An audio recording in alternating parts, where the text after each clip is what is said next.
A couple behind bars tonight accused of starving a pair of teenagers so badly they're in the hospital. An elderly medical call disturbs paramedics and firefighters so much they ask police to get involved. 1 out of every 4 people knows someone who's been affected by domestic violence.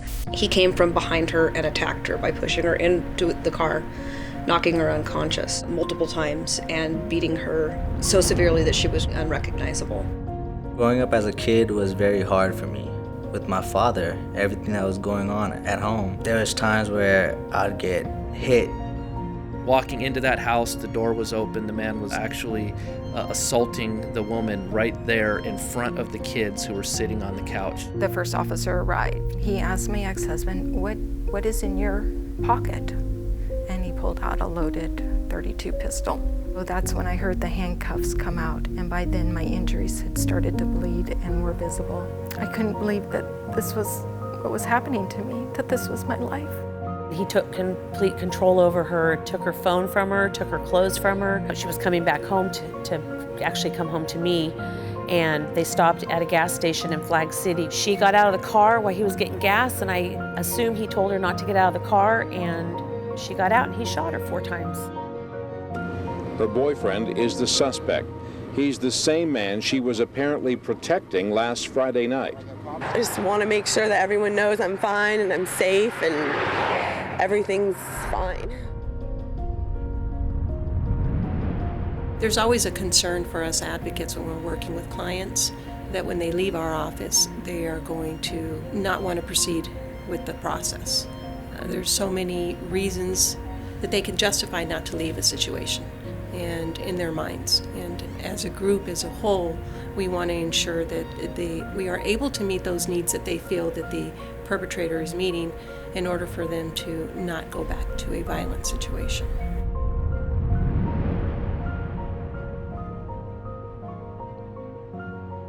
So this little boy is in front of a dollhouse, and our counselor asks him a very simple question. She says, "Tell me what goes on in your home." The first thing that this little boy did was to take the mommy doll and the daddy doll and just start beating the mommy doll. Her next question was, "When that happens, what goes on in your mind?" He said, "I tell daddy to stop it. I'll go if he wants me." He honestly believed if he didn't exist, if he ran away, if he did better, that his mom wouldn't be abused anymore.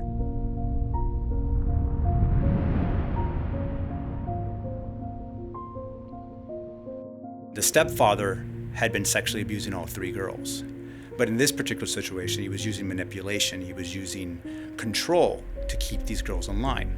We ended up charging the case because we thought we had enough evidence. And on the day of the preliminary hearing, the 8-year-old girl was about to take the stand.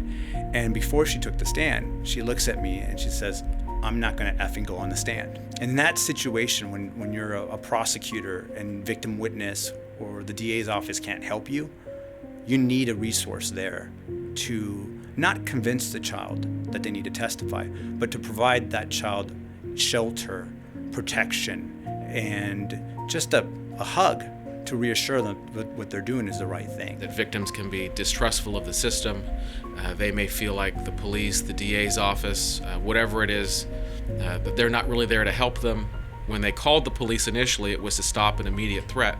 But now that the case is going through court and they become reluctant, they become distrustful of the system and the uncertainty of what may happen. That's probably one of the most frustrating things because we know that eventually the domestic violence will escalate and he or she could be our next homicide victim.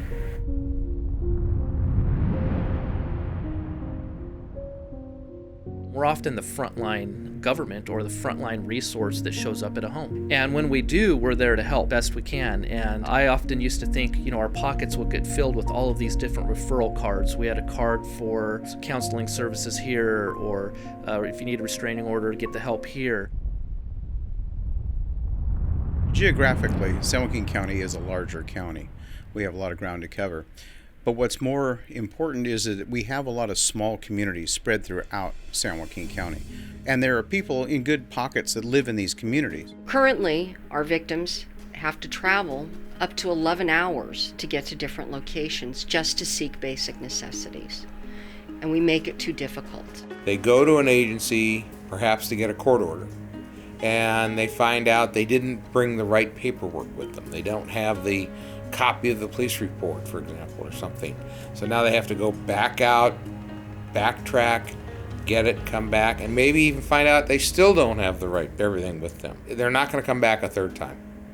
You were lucky they came back a second time. We shouldn't be ping-ponging victims from place to place. If we were all in one location, that conversation, that dialogue really could be happening amongst the agencies. Not only are they victims of this family violence, but then they essentially become a victim of the system as well, because we're not doing the best that we could do to help meet the need of that child and that child's family. I had no idea where to start, and if there was a place you could go and they could direct you from place to place, give you guidance, it would have helped me immensely. I was lost for days. Like I said, I was in shock, I'm sure. I don't really remember making the phone calls. It's just kind of a blur. And I didn't really have anybody to help me because I didn't have anybody down here that I knew at that time. The creation of a family justice center doesn't seem to me as a big dream. It's a necessity. How much better would it be for us to have one consolidated wraparound place where we can send those who really need the assistance instead of sending them on a hunt all over the place trying to connect the dots. They don't have to connect the dots from point to point to point. They can go to one place and they can get the help from many different services, many different agencies, and we'll help connect the dots for them. Because if we're not smart now, we're going to be addressing these issues later on when those children who grow up in domestic violence, who are victims of child abuse, when they grow up and they start their relationships, they're going to repeat that cycle. You bring everybody together and you can change the way these cases are handled.